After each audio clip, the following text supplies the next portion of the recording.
Good morning and welcome to the January 2026 edition of UW-Madison Global Health Institute's monthly webinar titled Local to Global Rise in Antimicrobial Resistance. My name is Kaylin Ostrowski and I serve as the Associate Director of Strategic Partnerships and Development here at GHI. Thank you for joining us for today's discussion. For those of you who are not familiar, GHI is a transdisciplinary initiative dedicated to advancing health and well-being for people and the planet through research, education, and collaboration. We coordinate, connect, and incubate efforts across disciplines and sectors to address the world's most pressing health challenges. Our monthly webinar series features researchers and practitioners from UW-Madison and around the world, highlighting the complexity of global health challenges and the many kinds of expertise needed to address them. Before we jump in, a couple of quick housekeeping items. First, we are recording today's session and the archived video will be available on our website at ghi.wisc.edu. And we are monitoring the Q&A section, so please post any questions or comments for the panelists there. We will do our best to address as many as possible. Today, we'll be exploring antimicrobial resistance, why it poses an urgent threat to both local and global communities, and the critical research underway to develop new and effective treatments. It is my privilege to introduce our panelists, each offering a unique perspective on the critical role of research and development in addressing antimicrobial resistance. We begin by welcoming our moderator, Dr. Daniel Shirley. Dr. Shirley is an associate professor in the Division of Infectious Diseases within the Department of Medicine at UW-Madison's School of Medicine and Public Health. He serves as the medical director for infection prevention for UW Health and is involved in implementation and quality improvement activities related to infection prevention and antimicrobial stewardship in low and middle income countries. As core faculty in the Global Health Pathway within the Division of Infectious Diseases, he collaborates with partners in Ethiopia and Rwanda to combat antimicrobial resistance. Welcome and thank you for joining us today, Dr. Shirley. Next, we welcome Dr. François Franceschi. François is Head of Asset Evaluation and Development and Serious Bacterial Infections Project Leader at the Global Antibiotic Research and Development Partnership and has over 30 years of experience working with antimicrobials. Prior to his position, François served as Program Officer for Therapeutics Development at the National Institute of Allergy and Infectious Diseases, where he was a member of its scientific and milestone review boards and served as their liaison to GARDP, a global nonprofit partnership accelerating antibacterial products to address drug resistance bacteria. His experience also includes positions in antibiotic research and development at Ribex Pharmaceuticals and serving as principal investigator at Max Planck Institute for Molecular Genetics in Berlin, Germany. His group at the Max Planck Institute was a pivotal part of an international consortium headed by Ada Yonath, the winner of the Nobel Prize in Chemistry in 2009. Welcome and thank you for joining us this morning, François. Next, we welcome Dr. Erta Kalanxhi. Erta is a fellow and director of partnerships at the One Health Trust. She leads research and policy initiatives focused on antimicrobial resistance and prevention interventions, with a particular emphasis on translating scientific evidence into actionable policy. She also provides technical expertise to the World Health Organization, supporting the assessment of national antimicrobial resistance strategies and identifying key successes and challenges in their implementation. Before joining the One Health Trust, Erta conducted translational cancer research at the Institute for Cancer Research at Oslo University Hospital and the Department of Oncology at Akershus University Hospital. She holds a PhD in biology from the University of Oslo and a Master of Science in Epidemiology from the London School of Hygiene and Tropical Medicine. Welcome and thank you for joining us, Erta. And lastly, we welcome Dr. Laurel Legenza. Laurel is an assistant professor in the UW-Madison School of Nursing. Prior to this role, she served as a postdoctoral fellow, and director of global health in UW-Madison School of Pharmacy. Laurel is interested in addressing health inequities locally and globally, and is leading research projects in Wisconsin and South Africa connected to antimicrobial stewardship and strengthening health systems. She is also an active member of the International Pharmaceutical Federation and their Commission on Antimicrobial Resistance. Laurel is also a member of GHI's advisory committee. Welcome and thank you for joining us today, Laurel. And with that, I am pleased to now hand it over to Dr. Shirley and begin today's discussion. Thank you and welcome, everyone. Thanks, Kaylin. And thanks, everybody, for joining, including our panelists. This is going to be a great discussion.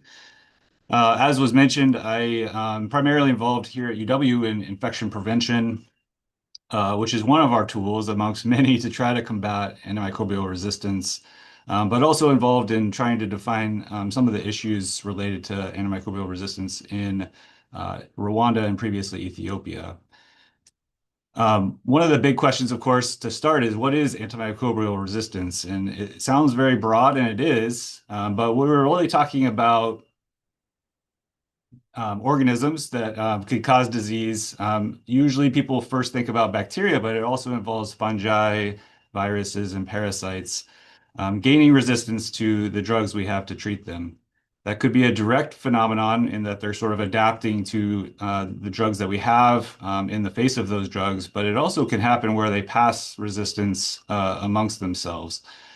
And all of this leads up to a very challenging situation when antimicrobials are used without guardrails, let's say.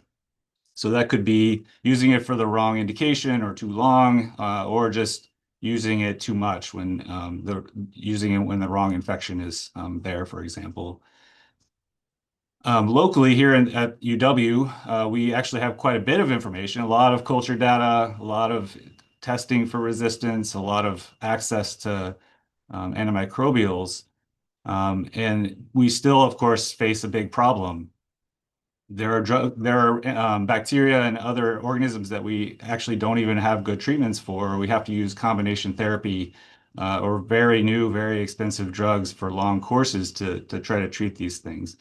And so, even though we have lots of resources here, it's still a big problem and something that all the tools that are going to be discussed today are, complex and used to try to combat this. When we talk about places that have fewer resources, it's an even bigger problem, of course.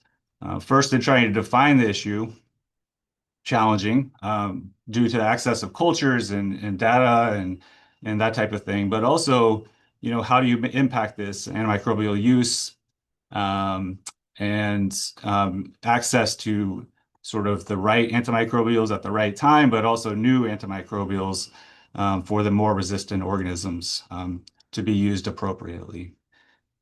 So we often talk about how do we get this information. In hospitals, we have access to cultures. In the community, this becomes maybe slightly challenging wherever you are in the world. And the other factor here is that a lot of this overlaps human, animal, and plant health. So One Health, a big focus of the Global Health Institute.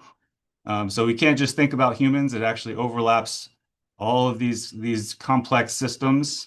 And now that the world is very connected, even if you were just thinking about human disease, these resistance patterns and stuff can be transferred globally very quickly.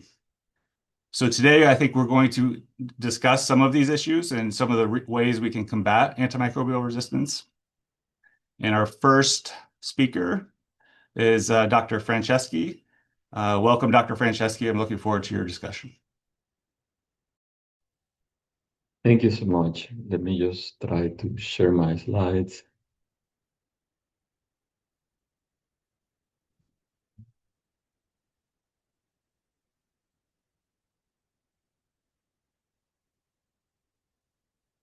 Okay. Yeah, I'm going to try to give you a very quick and brief overview about all what GARDP, the Global Antibiotic Research and Development Partnership, is trying to do to protect the power of antibiotics at a global level.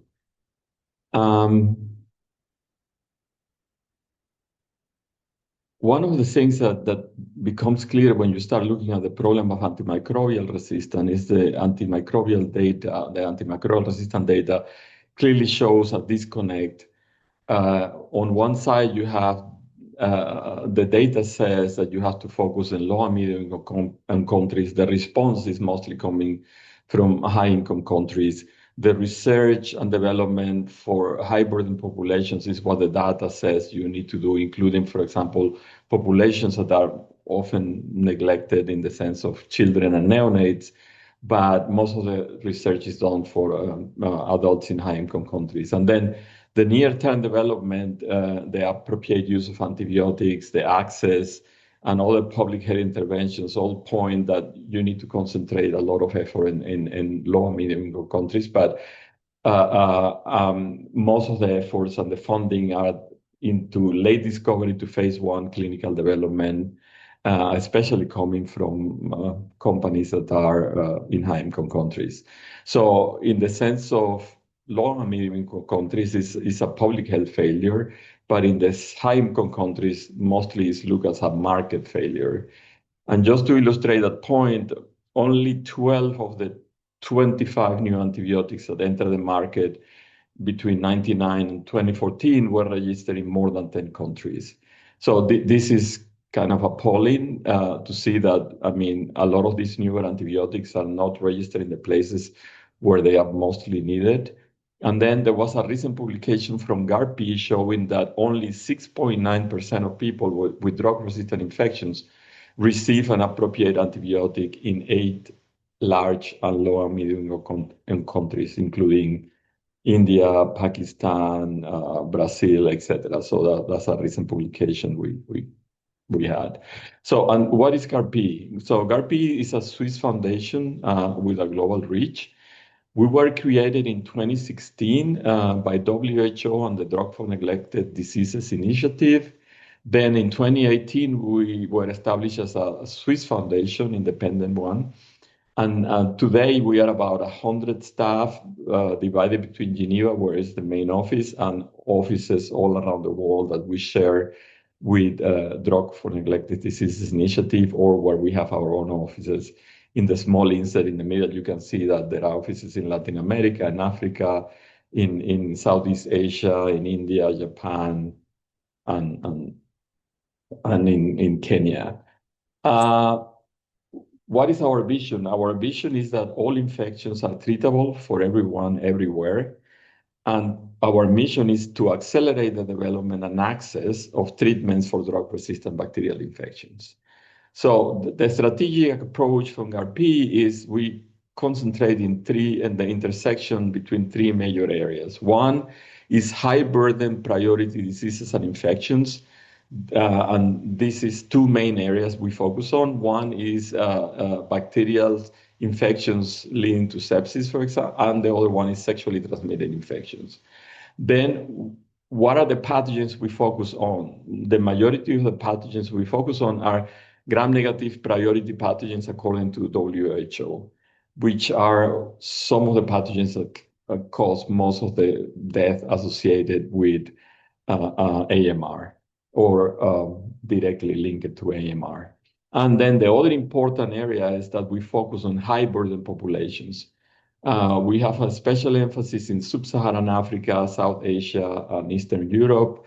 We are also increasing our efforts in Latin America because all these regions are disproportionately affected by AMR. And also children of all ages, pregnant women, older people, and people with compromised immune systems are especially vulnerable to infections produced by antibiotic-resistant bacteria. So essentially, the intersection between these 3 areas is the area where we operate. This is to give you a very brief overview of the key achievements to date. We completed the first phase 3 trial leading to the approval of an antibiotic by a nonprofit for gonorrhea, and that antibiotic was approved in December. We have prioritized child and maternal health in antibiotic research and development. GARDP until 2024 raised approximately 152 million euros We pioneer a new antibiotic research and development model. We have a portfolio of antibiotics targeting WHO priority bacterial pathogens, and we have built a global network for equitable antibiotic research and development and access. Because as I mentioned before, access is one critical component.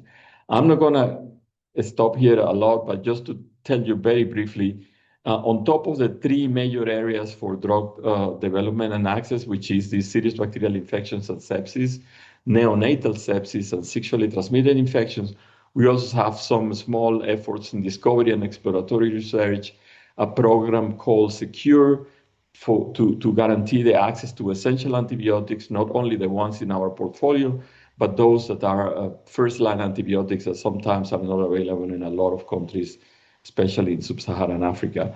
And then we have another effort called Scientific Affairs and Revive, which is some kind of an online community with a lot of information. I will mention that at the end. Just to give you an idea of GARDP's portfolio, what is directly into our portfolio, as I mentioned before, we have three main areas. One is the serious bacterial infections like pneumonia, intra-abdominal infections, bloodstream infections. The other one is the neonatal sepsis, and the other one is the sexually transmitted infections.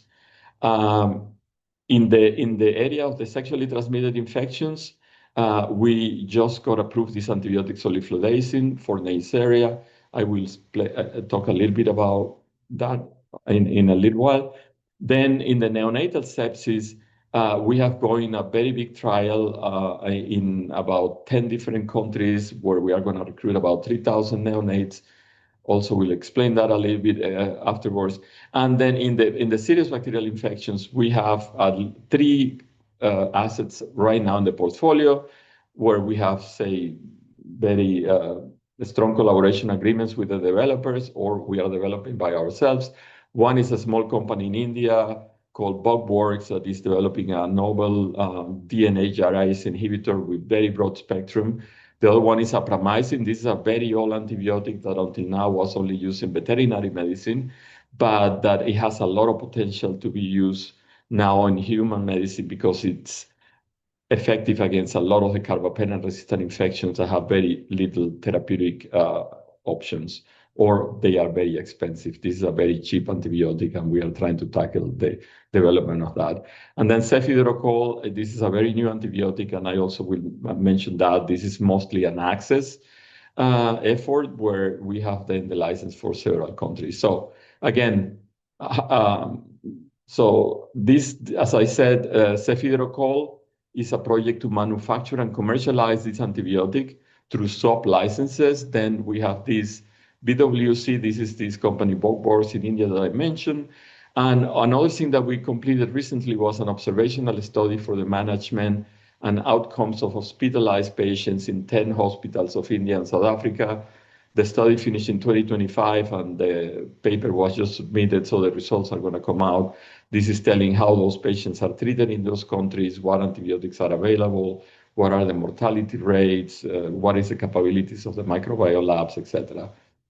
Cefiderocol, again, that's what I mentioned before. This is one of the I would say, first such agreement between a pharmaceutical company and a not-for-profit organization driven by public health priorities, where we get the rights for 135 countries, and we are having partners, Shinogi, which is the asset holder, the Clinton Health Access Initiative, and we are now going to produce the antibiotic until the highest standards in India for a price that is significantly lower than what it costs to produce the antibiotic in Japan.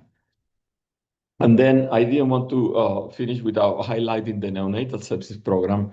This is a program where we have done two things. One was a very large observational study with 3,200 newborns in 11 countries. And we did a lot of work to identify 3 promising antibiotic combinations for potential treatments. These potential treatments are highlighted here. That's until now 15 sites in 9 countries. Some of these are already recruiting. Some of these are opening now. And these are the idea here was that the treatment recommended by WHO, which is ampicillin plus gentamicin for neonatal sepsis doesn't work almost anywhere. So we found these older antibiotics that all had neonatal indications, and we found that by combining them, you have a lot of synergy and potentially could be used as an empiric treatment regimen for neonatal sepsis, and plus 5 other additional regimens that are either WHO recommended or commonly used in some of these different countries. And the idea here is to have a trial that is an adaptive design. So you are essentially rank ordering all of these treatments in all the different regions. It's a very novel design to just not the conventional one where you essentially are comparing A versus B. Here you are essentially ranking 8 different additional treatments. And this is this antibiotic I was mentioning before, the soliflodacin drug development project. This is the first-in-class antibiotic for the treatment of uncomplicated gonorrhea. We enroll about 1,000 patients in 16 sites in 5 countries. And that was approved by, oh, sorry, I guess I have a timer. Approved by the FDA in 2025. We are already submitting the adapted registration dossier in South Africa and Thailand. And as a point of comparison, I mean, all the effort that GARDP put in the clinical phase 3, all the clinical activities, GARDP also was in charge of the production of the compound or reducing the cost of manufacturing, finding a manufacturer for the commercial, etc. All of that we were able to do with $80 million, which is nothing compared to what would have cost in industry. And we have also the right, the license for 3/4 of the countries worldwide for soliflodacin, so that we can guarantee that this is going to get to the countries that really need this antibiotic. Last but not least, manufacturing and affordability is one of the key ingredients from GARDP. And we have a very strong chemistry and manufacturing and controls group that is the Achilles heel in many biotech operations, where maybe sometimes they move the things into the clinic and then they realize that this is almost impossible to produce in a commercial and reproducible way. And sometimes things get just, dead just because of production and not for clinical or safety reasons. So it's something we really, really focus on. And as I mentioned last, the Revive activities, this is an online community. We have a lot of information there from an antimicrobial encyclopedia, conferences, webinars. You can access all of those, experts network, etc. So please visit revive.gardp.org. You will find a lot of information about antimicrobial resistance there. And of course, none of this will have been possible without the support of all of our funders, which are mostly coming from a lot of different governments, the Gates Foundation, the Wright Foundation in South Korea, the Wellcome Trust, GAMRIF, the German. I mean, this is without their support, of course, that would have been impossible. Thank you so much.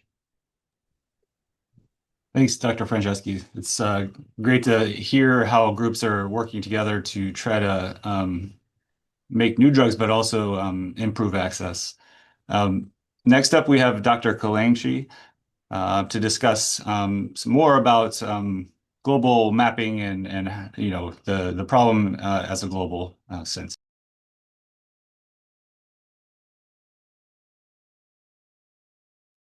Thank you very much for that introduction. I'm just going to share my presentation very shortly.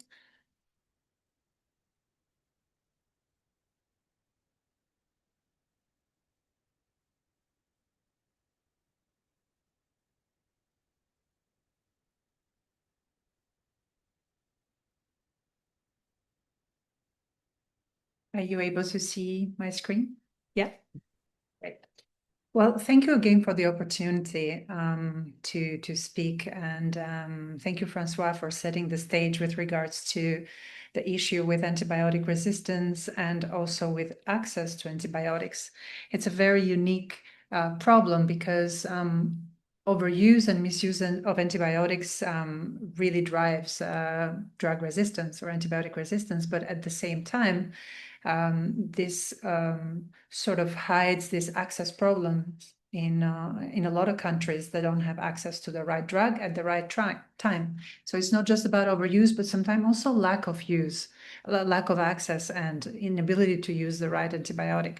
So just briefly about my organization, I am a director of partnerships at One Health Trust, and we are a research organization that places a very strong focus on the connectedness within the One Health spectrum. So we look at both the solutions and the issues that way.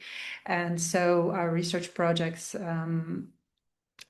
are including a wide range of topics. So from infectious diseases to antimicrobial resistance to the socioeconomic factors that play a role in disease burden and AMR, to access to antibiotics, as well as to the impact that our changing diets have on human health and well-being. So we look at this AMR issue as a very complex issue that is really impacted by a lot of other factors, and you can search any of these topics and how they relate to each other on our website if you are curious. Antimicrobial resistance has been, if I should say, a flagship project for One Health Trust. So we've really tried to place a strong focus on visualizing or communicating the burden of AMR. As the previous speaker said, the burden is greater in certain regions, but the data that is available gives an incomplete picture. So in some sense, it may underestimate the actual burden, and this is what I'd like to talk about today. This map, which I'm showing here, is one of our earlier projects, which is called Resistance Map. And what it does is that it visualizes or it maps together data that is either published or it's accessible from various institutions around the world to collate and present everything at once. It really shows the level of resistance for different antibiotics and pathogen combinations. But what I will focus about today is the work that we've done in another project, which tried to do the same thing, but with data that was not really easily accessible. This was not an online database or repository where we could actually collate and analyze data. Today, I'll be talking about a project which tried to close the gap on antimicrobial resistance and antimicrobial use in Africa. The project is called Mapping AMR and MAU Partnership, or MAP. It was funded by the Fleming Fund, and it was led by Africa CDC and the Africa Society for Laboratory Medicine. It was a consortium of several organizations that were able to access data from many different countries and laboratories at once. And One Health Trust was responsible for gathering this data, for collating this data, for analyzing it and trying to make sense of the information that it could give us, and it will become more clear as I start explaining. So this project visited about 14 countries and about a total of 200 laboratories. It examined over 800,000 records and was able to analyze over 180,000 valid antimicrobial susceptibility tests results from various health facilities at the community level or at the tertiary level. So there was a variety of facilities that contributed the data, and this data spanned between 2016 and 2018. Essentially, the aim was to really close this gap, this knowledge gap on AMR. we published a paper that explains the findings in detail, but I'm just going to go through some of our main messages that they're not unique to the African continent. There are certain issues that you'll see in resource-limited settings as well. So here is I'm showing some maps of heat maps of antibiotic resistance for 5 different pathogens, 4 of which are gram-negative. And as François mentioned, these are the gram-negative bacterial pathogens are the ones that are responsible for the most AMR-related deaths. And although perhaps the details are not very interesting to our audience right now, I can mention, I can try to just talk a little bit about the significance of this resistance, what it means. So as you go from green to red, the resistance increases, and you'll see here in the bottom row some pretty intense colors that shows very high resistance to some antibiotics that are called third generation cephalosporins. Now, these are broad antibiotics that are often used to treat a variety of pathogens and conditions, and they are they're considered to be a first-line treatment in certain cases when especially when the diagnostics is not there to really understand the right antibiotic that must be given. So these broad-spectrum antibiotics are very much used in certain settings, and you can see that they have developed quite high level of resistance in these 14 countries in sub-Saharan Africa. So these are antibiotic resistance aggregates of years between 2016 and 2019. So depending on the availability of the data for each year, this is an aggregation of the data that was available. And it really shows high resistance to this third generation drugs. So the resistance levels were different across countries, but what was consistent is that they were high. Every country showed resistance to most of the commonly used drugs. But one of the things that I wanted to highlight in this presentation, and that's why I did not present many of the data, is some of the issues or the challenges with analyzing and trying to gather as much information as we can from this type of data. The data that we were able to collect was very different in terms of quality. So there was this issue with disparities in data quality. So if we were to compare or to assess the data quality against a scoring system, and the 100% meant the best quality, then the data that we received ranged from 56 to 80% in terms of its quality. And 80% of the laboratories that we collected the data from had performed less than 1,000 tests per year. That is a very small number. Only 20% of them used automated methods, which also creates or leaves a lot of room for differences in terms of methodology and technical expertise. And only 20% of them were ISO accredited for bacteriology testing. So the heterogeneity that we observed in data quality is explained by the infrastructure and the setting in which this data was obtained.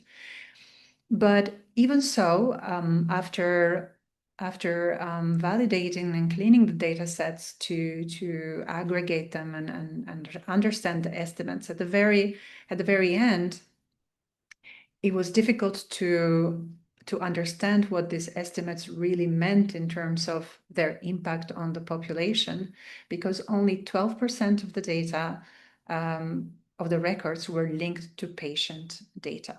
So only 12% were linked to data that could inform us of specific populations and factors. So another point that I wanted to highlight is that many of the laboratories were lacking laboratory information systems, electronic laboratory information systems. So typically, a facility where the data was not stored in their system, electronic system, typically a facility had stored the records in paper records as displayed in this picture. So this is a picture from a teaching hospital in one of the countries where we collected the data from. And so you can understand that the data is there, but it's not accessible, and it's difficult for this data to actually inform policy. So to wrap up, we know that there are high levels of antibiotic resistance, and we know that there is heterogeneity and inconsistency in data quality. That's shown that's in part also attributed to the low levels of routine testings that take place in limited resource settings. And then finally, given the lack of integration between AMR and patient data, it's very difficult to understand how this data can actually inform policies that target certain factors or certain populations. But what can be done is that and what we are trying to work towards is to reduce the level of the burden of infectious disease by preventative interventions and by improving access to healthcare and water, hygiene, and sanitation. Investing in bacteriology laboratory capacity would really be a game changer with regards to how we are able to treat these infections, but also understand resistance at a large scale and the national scale. And this is also, this comes to the third point, where increased access to diagnostics to truly understand what we're dealing with would be critical to achieve not only mitigation of AMR, but also, most importantly, to take care of the patients. And then finally, investing in the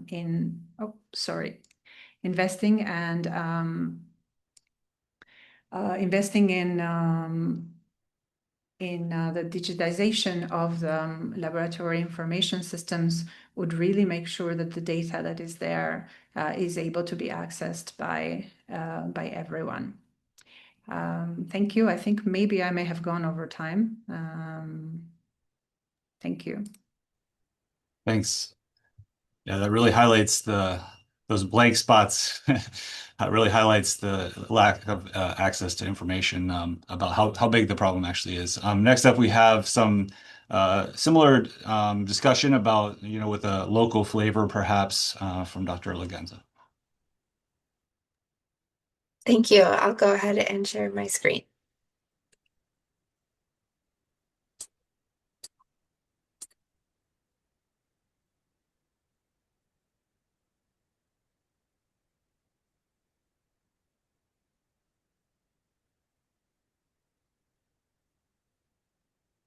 Do you see my presenter view? No, I think if you make it the show, it should go. Okay.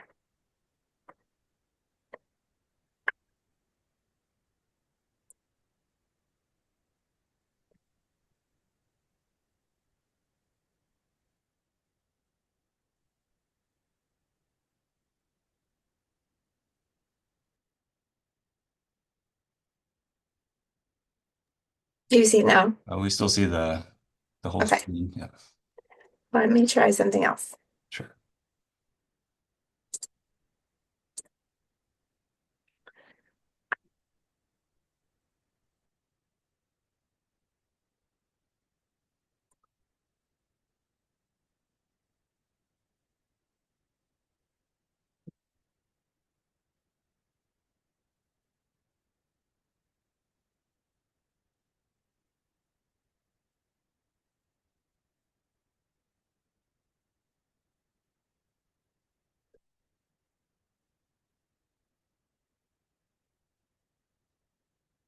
Is it working now? Still see a whole screen. Okay. Katie, do you want to try sharing my slides? Sure. Hold on one second. Maybe, yep. Give me 1 second.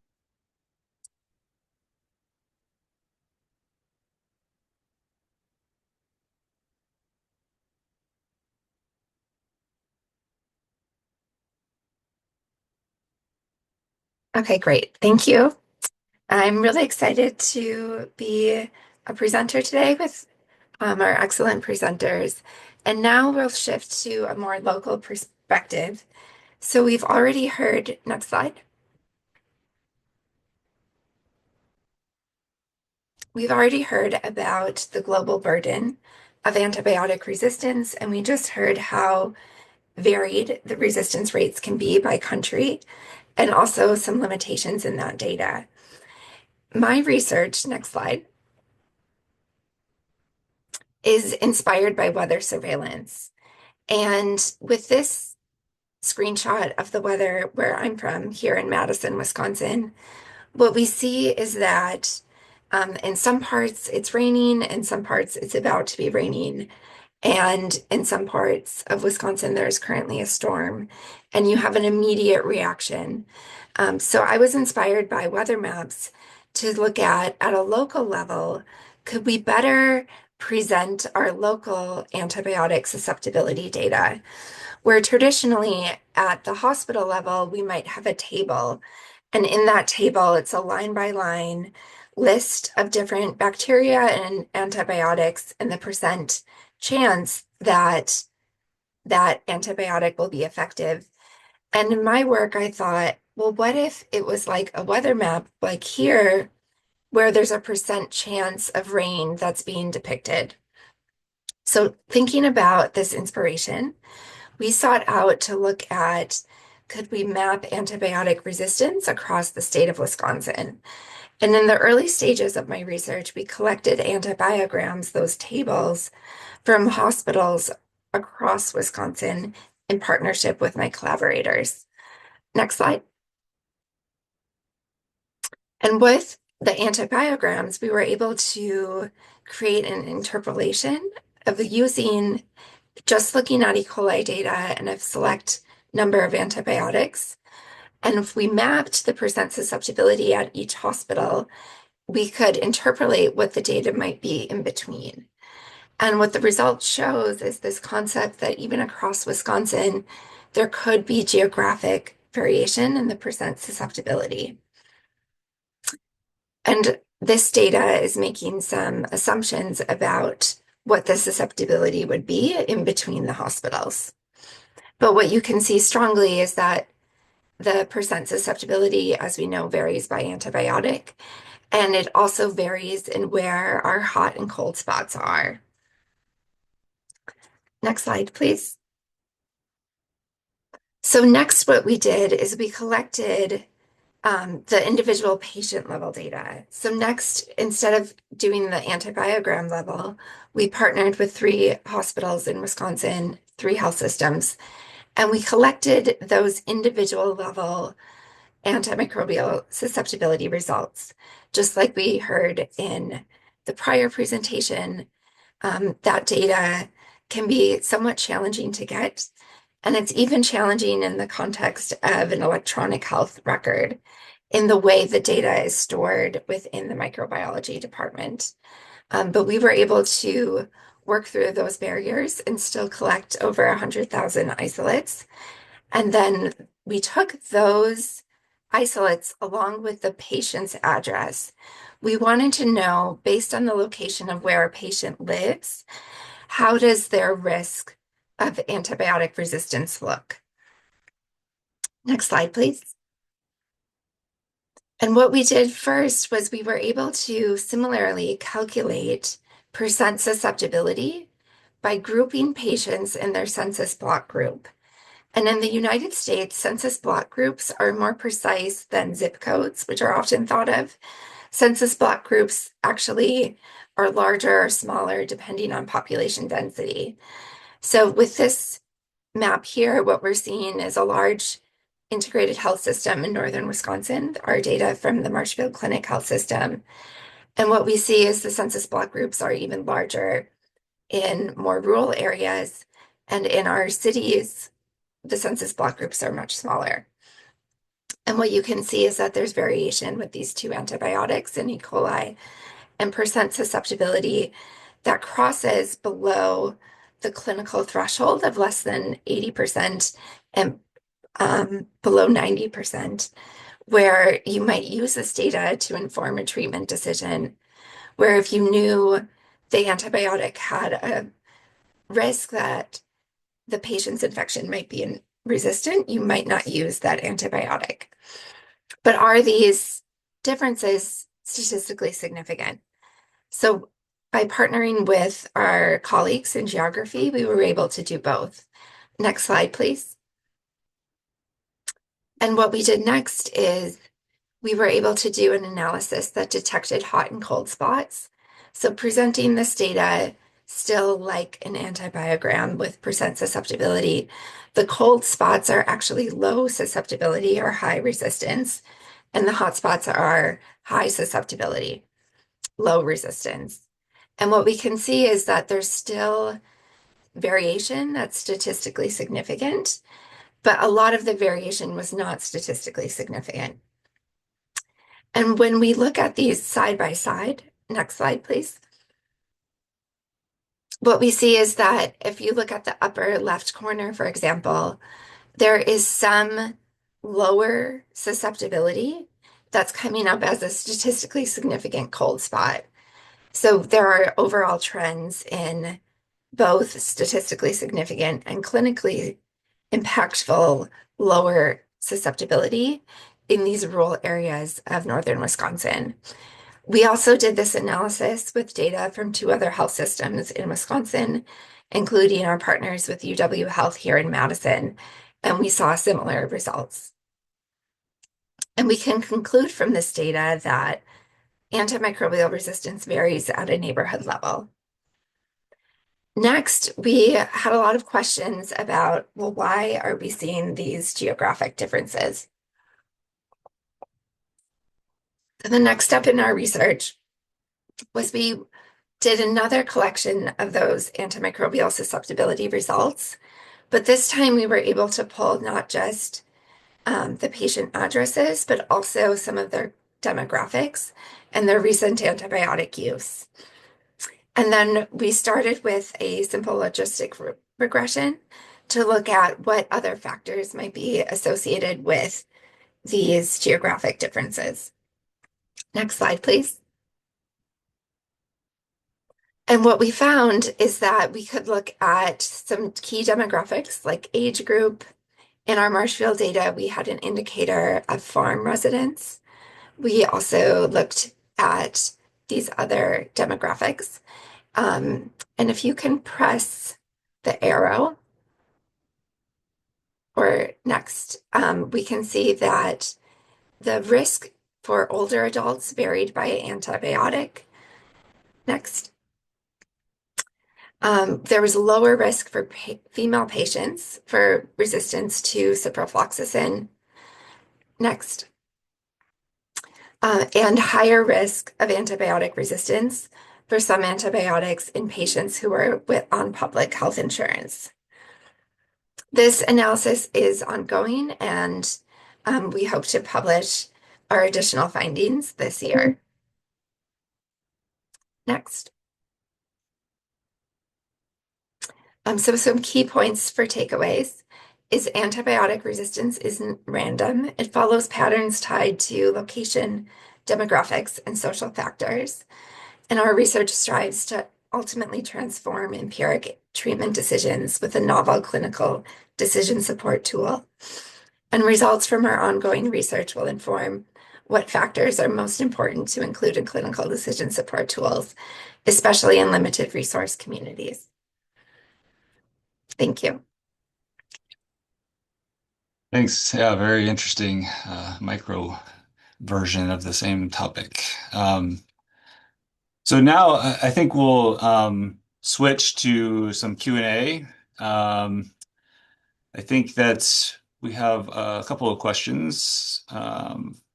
First, Dr. Kalanxhi, you mentioned that there are obviously some gaps in resistance data in Africa, but for the data that you do have, do you think that that is because of the limitations in actual testing, is it overestimated or underestimated, depending on, who they send the testing for? Yeah. Thank you. It's a complex question, and my answer would be yes and no, depending on the context. So, for example, with regards to the level of resistance across the population, I would say that it's an overestimation, because most of the data that comes in these settings comes from patients that have already been hospitalized or patients that are very sick. Considering that there's no routine testing, the data is biased. It comes from patients that are sick and maybe have not been treated properly, or haven't been able to have their infection cleared by other treatments of antibiotics. But then when it comes to, if you're thinking about it from like at the population level, considering the amount of data that we're missing, I would say that overall it's an underestimation, because there is so much more that we don't know about what the levels of resistance are for different combinations and different populations. So yes, from that small pool of data, those patients, perhaps, the ones that are very sick are overrepresented. But when you think about the fact that there's a lot of the majority of the data that you're not unable to capture, I think it's an underestimation. So the problem may be bigger than that it actually appears to be. Yeah, and the same solution perhaps is just say get more accurate information. Great. We have a question. Really, it could be a couple of panelists here, but does anyone know of the sort of correlation between testing for resistance in animals and that risk that might have on human resistance? Could be Dr. Legenza or Dr. Kalanxhi, or both. I can start. So I can share some additional research that I've been working on with my partners at the Marshfield Clinic Health System. And what we were able to do is look at multi-drug resistant organisms that were collected not only from humans, but also from bovines and dogs in Wisconsin. And we were able to look at the mechanism causing the multi-drug resistance. And what's really interesting is that we found the rates of highly drug-resistant E. coli in our bovine samples were very high, but the mechanisms that cause that resistance and the septotype, or the genomic group of those bacteria, were very different than what we see in humans and dogs. And what we found is that the E. coli appeared more similar between humans and dogs than dogs and cows and dogs. And then once we share those results or talk about those results, then people say, oh, well, of course, my dog lives in my home with me. So what we're finding is that there's a lot of concern about this, but it's not well understood how transmission actually happens between different animals and humans. I welcome additional comments from the group. I think I can't talk about the data, but definitely interesting to see what you found, because this is what you read in literature. The issue is that surveillance of AMR in human health is more advanced than surveillance of AMR in animal health. And I think that there are separate data or evidence that shows that the problems and the risk of transmission, it's understood, but more research is needed to quantify the actual the risk of transmission in the intersection between human and animal health.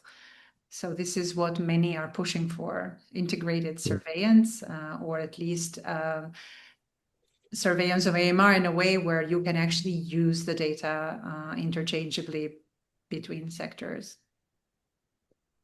I mean, just to add a little bit, there have been some case reports where you see that then farm workers, get some kind of bacteria that was in the animals in the farm. There is not a lot of those, and I guess it's just what the other panelists say. This is not very well understood at all, and needs more research. But I mean, for certain antibiotics, for example, this antibiotic that we were trying to rescue from veterinary use, not rescue, I mean, repurpose to use in humans, that has been in use for like 40 years. And then somebody did an analysis of 500,000 human isolates and just found out that in humans, isolates, the resistance is like 0.7% or below. So it's really not well understood, really, the animal-human interface. I think it needs more research, yeah. But I think there is a connection, definitely, but we just don't understand it well. Yeah, definitely also has implications in places like Wisconsin, but also lots of other places globally where there's a lot of contact between humans and animals. And you actually don't know necessarily which direction it's going, although we assume that the humans would be getting pathogens. Another sort of point of that is there in Wisconsin, farmers are certainly aware of antibiotic use in animals for livestock and stuff, and the downsides of that potentially is certainly a message that comes. And so like that would be another kind of thing, farms that use antibiotics versus ones that don't, for example, and what the impact of that is. We have a sort of related question, whether there's anybody that knows if there's any kind of surveillance of antimicrobial use and any kind of standardized AMR measurements in companion animals or really any animals. I don't know if anybody has the knowledge, but I know that sorry, Go ahead. go ahead. No, I No, know you that go ahead. the World Health Animal Organization has some programs to surveillance of use of antibiotics, and they kind of report on that and resistance and so on. I think there is less data on companion animals, but I'm not 100% sure. I've discussed this topic with some veterinarians in the area. And what's really interesting about the question with companion animals is because pets usually don't have comprehensive pet insurance that covers antimicrobial testing, the data is extra limited in our companion dogs and cats. Because when you think about it, a family member takes their dog or cat to the vet with an infection, and they just want to have their pet treated, and they're not likely to pay the out-of-pocket cost for AST testing. And for that reason, the data is extra limited in companion animals when we think about our community pets. And then with regards to antibiotic use in animals, I think that a lot of the data comes from sales. And so it's very difficult to translate that into antimicrobial or antibiotic use, especially when you have, in many countries, this is, the informal sector data is not included. And so it's very difficult to estimate. yeah, great. This is really interesting details and thought about how this kind of stuff interacts with each other. I think that's kind of the end of the Q&A session, and I'll pass it back to Kaylin for a close. Great, thank you, everyone. That is unfortunately all the time we have for today. On behalf of UW-Madison and our global health community here, thank you to Dr. Shirley for moderating this engaging discussion, and to Laurel, François, and Erta for sharing your impactful work and the insights on microbacterial resistance. Your dedication and innovative approaches help raise awareness and inspire action. Thank you as well to our audience for joining us and for your thoughtful questions. We hope you'll stay connected as GHI continues to share timely global health stories and convene interdisciplinary experts. Our next webinar will take place on Tuesday, February 24th at 9 a.m. Central, and we will explore high youth death rates as an emerging global health crisis. Please visit ghi.wisc.edu to learn more about our upcoming events and to access today's archived video. Thank you, everyone, and I hope you have a wonderful day.